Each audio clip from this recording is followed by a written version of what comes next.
Not too long ago, I uploaded a recent video detailing more information for the upcoming fighting game based on the Bleach series, Bleach Rebirth of Souls, which is due for release in late March. And then ironically, not too long after I uploaded that video, Bandai Namco released a new trailer, dubbed the System Overview trailer, which goes over all of the basic information about the game, including general gameplay information and content offerings for gameplay modes, both offline and online. So, after taking a look at the System Overview trailer, I have some concerns. Two primarily come to mind. But before I get to those concerns and express a potential major problem that this game will likely have, I do want to mention that regarding the gameplay section of this trailer, where they actually go over how the game actually plays, I had a commenter recently who tried to claim that the game has more mechanics than what I went over in the last video that I uploaded on this game. Which is actually kind of crazy because I went over the controls. I literally showed the controls visually on screen.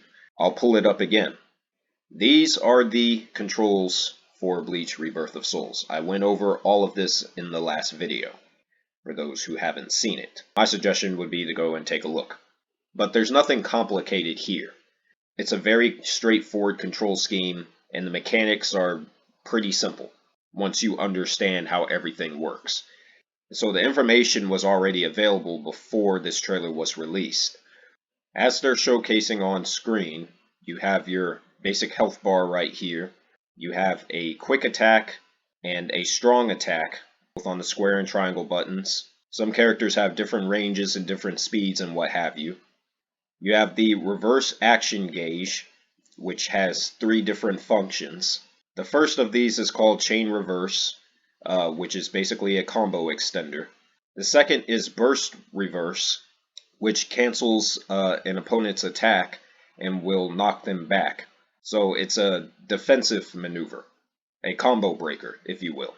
And the last function of the reverse gauge is this soul reverse, which recovers reishi for your health bar automatically over time, and it enhances certain attacks. You also have this follow-up attack. In this trailer, they're calling it follow-up ho-ho, but I believe that's basically this gate ability right here with L2 and X.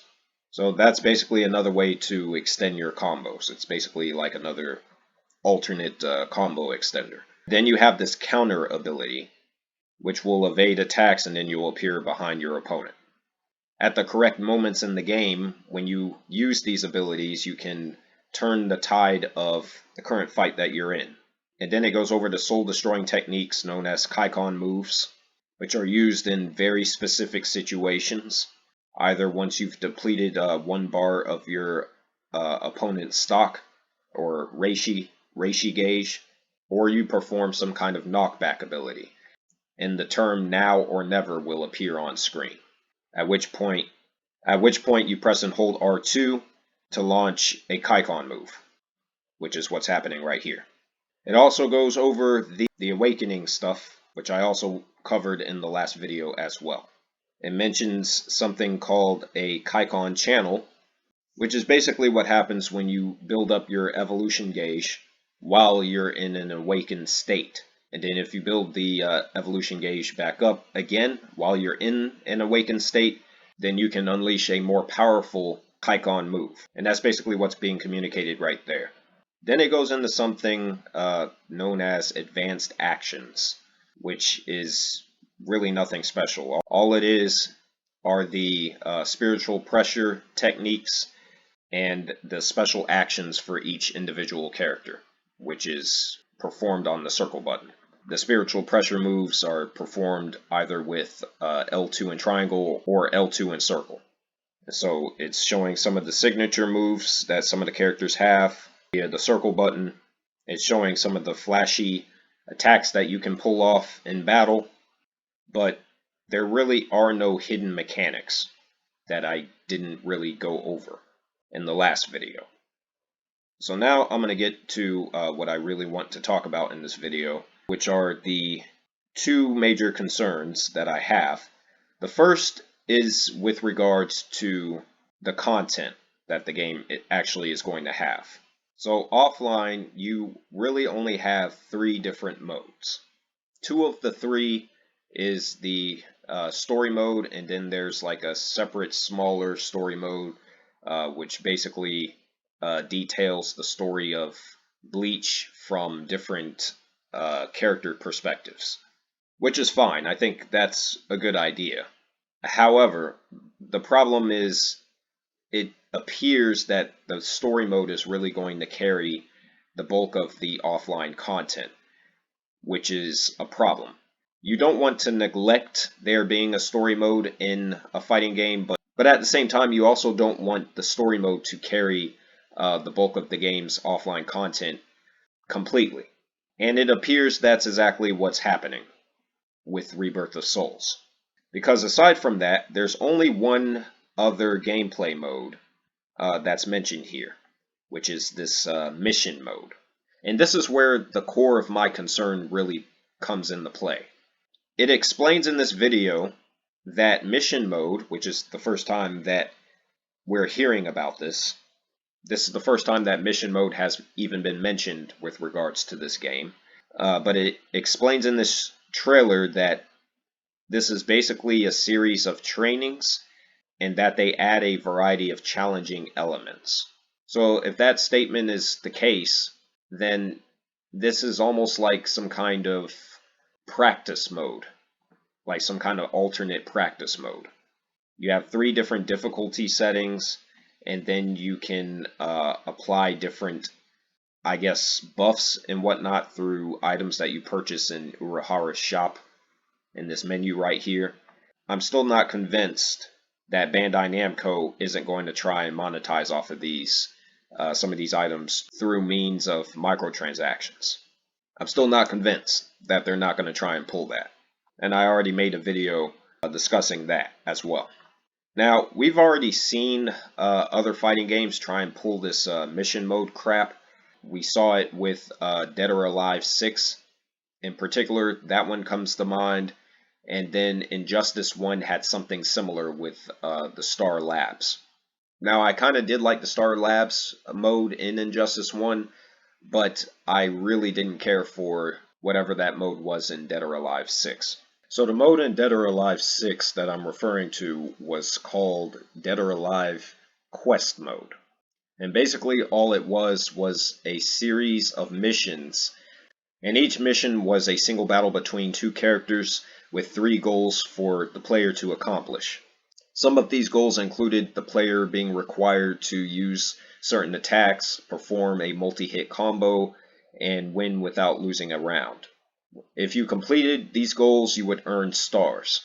If you accumulated enough stars, then you would unlock more missions to play. And the rewards you got were basically points that went towards cosmetic costumes.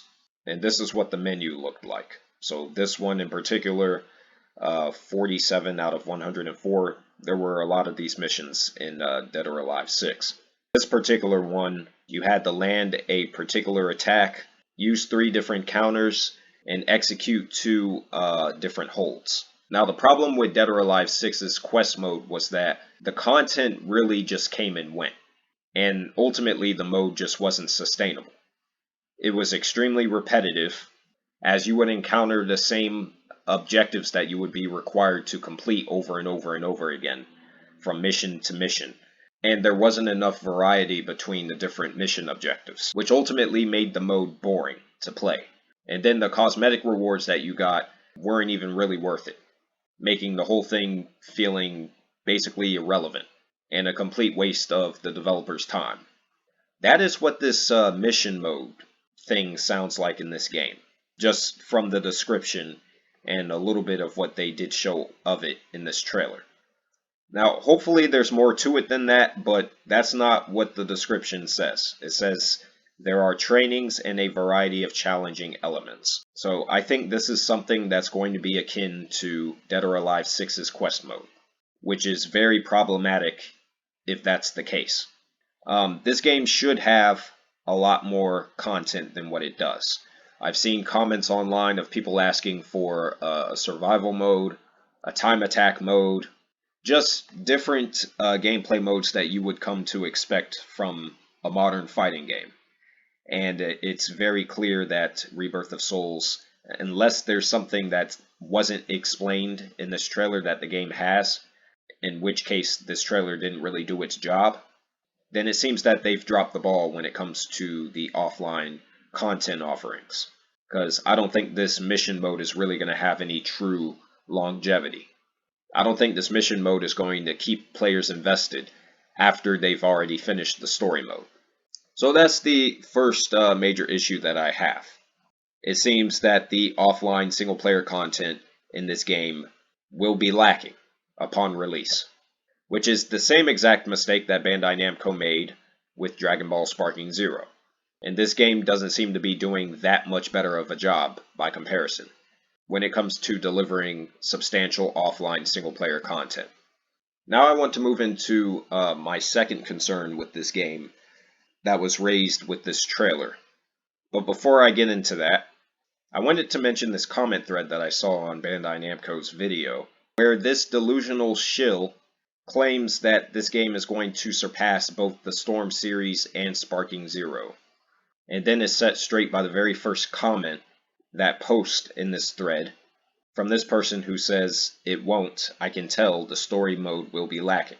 Which, technically it will be, because there's going to be corners that are going to be cut, because not all of the characters that should be playable are playable. That's just fact. And then an even more delusional fanboy asks the question, okay, but who's playing this game for the story mode? It's like, how fucking stupid are you? The level of hubris that one must have to ask such a ridiculous asinine question such as this just boggles the mind. And need I remind people, because I also had another commenter on my last video on this game who claimed that Naruto Storm 4 was a terrible game, which it wasn't and isn't. And his claim was that Storm 4 was a terrible game because it's unbalanced, which just goes to tell me that you really don't know anything about fighting games. I don't know a single modern fighting game that's balanced. Not one. Not Mortal Kombat, not Tekken, not Street Fighter, none of them. None of these games are balanced. There's always going to be one or two characters that is a few tiers above the rest of the cast for any of these fighting games. Anime fighting games are no different. But if that's your only argument to say that Storm 4 is a bad game because the roster is apparently unbalanced, I mean, you gotta do better than that if that's your argument. You gotta come up with something that's more sensible and persuasive.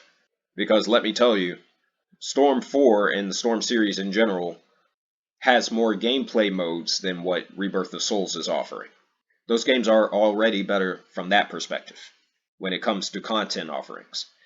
Bleach Rebirth of Souls has Story Mode A, Story Mode B, and we really don't know how good or how long the story modes are going to be for Rebirth of Souls. And then outside of those two story modes, which is, again, the main story mode and then the smaller story mode, there's going to be mission mode. And I just went over what I believe the problem with mission mode will be.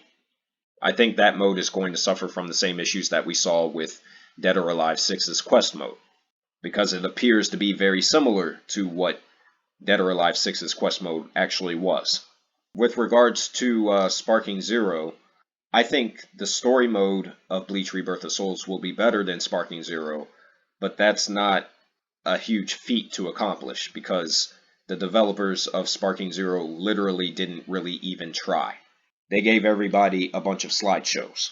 Bandai Namco could hire a team of interns who could probably develop something better than a series of slideshows and some kind of strange what-if mode that is really just a poor man's video editor in disguise. That's not hard to beat. And then we have yet another clown here in the comments asking who even talks about Sparking Zero or especially Storm. Well, I don't know. It seems to be pretty much everyone, because people are comparing Rebirth of Souls to Sparking Zero and Storm, and they're doing it for a reason. Because Rebirth of Souls is being lumped in the same category as those games because it appears to be a AAA fighting game based on Bleach, the same way Storm was a AAA fighting game based on Naruto, the same way Sparking Zero or Tenkaichi is a AAA fighting game based off of Dragon Ball. And so people are going to make the comparisons between Sparking Zero and Storm to Rebirth of Souls, whether you like it or not. That's just the reality. And they're fair comparisons to make, because one could point to those games and say, well, those games did this better, or maybe, Rebirth of Souls did this better than those games. And, these games are all from the same publisher, Bandai Namco. It's more than fair to make a simple comparison between Sparking Zero, Storm, and Rebirth of Souls. When you start declaring that an unreleased game is going to be better than games that have already been released and are available now to play, you're basically setting yourself up to be disappointed and to be made a mockery. Because one area that Rebirth of Souls definitely will fail at, in comparison to both Storm and Sparking Zero, is the amount of characters that are available to play. Because at the end of this trailer, it was revealed that Tamsoft is throwing in characters from Bleach Thousand Year Blood War, which is the last major arc of the series, in as playable characters. And this is where my second major concern with this game comes from. Because ultimately, I think this is a big mistake. In fact, I think it's a colossal mistake. For more than one reason. Now, it's already been mentioned that the season pass for this game includes 4 additional playable characters, which are, of course, your DLC characters. So there's going to be 4 DLC characters that they'll start with. If the game becomes a major success, then they may add more DLC characters later on. Right now, I'm going to assume that this game is only going to get 4 DLC characters and nothing more. So I have a simple question with this particular reveal. In fact, I have 2 questions. The first is, why would you throw in characters from Thousand Year Blood War when there's plenty of other characters that deserve a spot that are clearly not going to get that spot? And others have commented online on this very issue that I'm referring to. This person clearly wants Hisagi to be a part of the game, and clearly he's not alone. If I go back to my roster list right here of potential characters, which details all possible characters that could be added to a game like Rebirth of Souls, as well as characters that have already been announced. Already off the bat, Hisagi, Tetsuzaimon, Momo, Omeda, Ikaku, Yumichika, Privaron Espada, Fraction Arankar, and the rest of the Vizards. These are a lot of characters that this development team is skipping over, basically just to sell out and capitalize on the popularity of the ongoing Thousand Year Blood War series. So that's the first major issue right there. The second question I want to propose is this. Why are you throwing in characters from Thousand Year Blood War when the game that you're developing doesn't even cover that part of the franchise? They even mention it in this very trailer. Bleach Rebirth of Souls starts at the beginning of Bleach and it ends at the end of the Arankar arc. So it's not even going to cover Thousand Year Blood War, yet you're throwing in characters from Thousand Year Blood War. Again, I think these are relevant questions to be asked, and it proposes new issues. Because they're throwing in Thousand Year Blood War characters, but they only have 4 characters that they're throwing into the game, first of all, you're creating an issue because people are going to have expectations on who they want to be in the game from that part of the franchise. And if certain characters are omitted, people are going to be disappointed. Then you're also creating a second problem because the game simply doesn't cover that arc. So those characters are going to feel out of place regardless. But I guess that depends on who they actually add to the game, right? So which characters from Bleach Thousand Year Blood War will make the final roster? Well, I don't want to make any predictions because it's clear that with this particular game, predictions don't really mean anything. But I have a solid idea as to who will make it in and who I personally want to see earn a spot on the DLC list. So I went through recently and updated this list and added the Thousand Year Blood War characters, which includes King Quincy himself, Yuhabaha, who's the primary antagonist of the Thousand Year Blood War arc, and the final major antagonist of the Bleach franchise just in general. And then we have Stern Ritters, which are his knights. There's over 20 of those characters, and then we have the 5 members of Squad Zero. So after I made this list, I went through and I added an asterisk next to the names of the important characters that would actually fit the game, fit the gameplay, as well as the characters who are, just popular in general. So there's 4 characters that can make the list. Immediately, the first character that should be mentioned is Yuhabaha. Now, some may say, well, you would want to save a character like Yuhabaha for a potential sequel. My argument to that would be they shouldn't have thrown in Thousand Year Blood War characters at all. But since they're doing that, Yuhabaha jumps to the top of the list by default.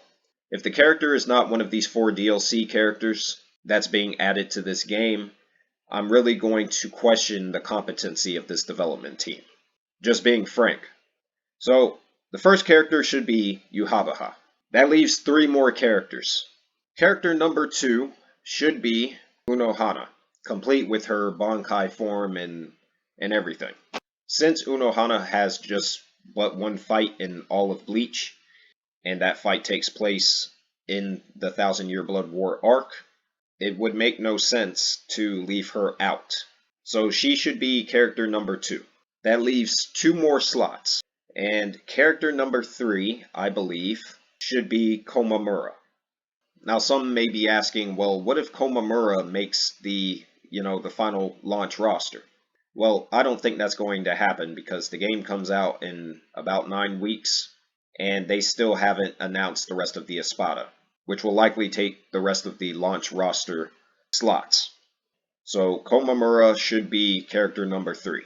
And he likely would be a character that, similar to Ulquiorra, will have 2 different awakening forms, 2 different transformations. His first would be his normal Bankai, and his second would be his evolved Bankai, where he's in his human form. That's character number 3 right there. That leaves just 1 spot left. Now they could add a Stern Ritter, or they could add a member of Squad Zero. Personally, I'm not a fan of Squad Zero, and technically speaking, I'm not a fan of most of the Stern Ritters, but I would say the best way to go would be to add one of the Stern Ritters. That's personally what I would do. And out of this long list, there's only 3 characters that really make sense to me. The first would be Grimmy, who fights Kenpachi Zaraki in the show.